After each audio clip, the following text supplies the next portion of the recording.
خبر شامل کرتے ہیں تحصیل ڈسکہ کے گاؤں سرام والی سے، جہاں آج تحریک لبیک یا رسول اللہ صلی اللہ علیہ وسلم کی ورکر کنونشن کے حوالے سے جلسہ منعقد کیا گیا، جس کی صدارت امیر تحریک لبیک ڈویژن گوجرانوالہ مفتی محب الدین نے کی۔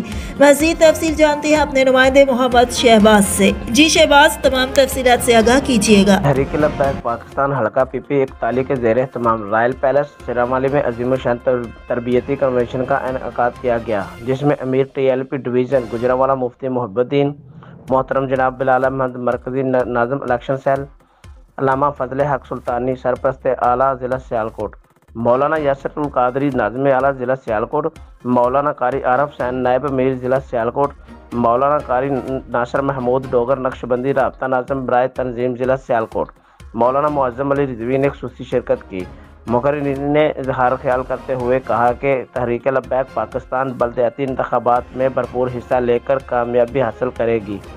اس سلسلہ میں تمام تحریکی ساتھی اپنے کاموں پر توجہ دیں اور حلقہ میں تحریک لبیک کا منشور عام کریں۔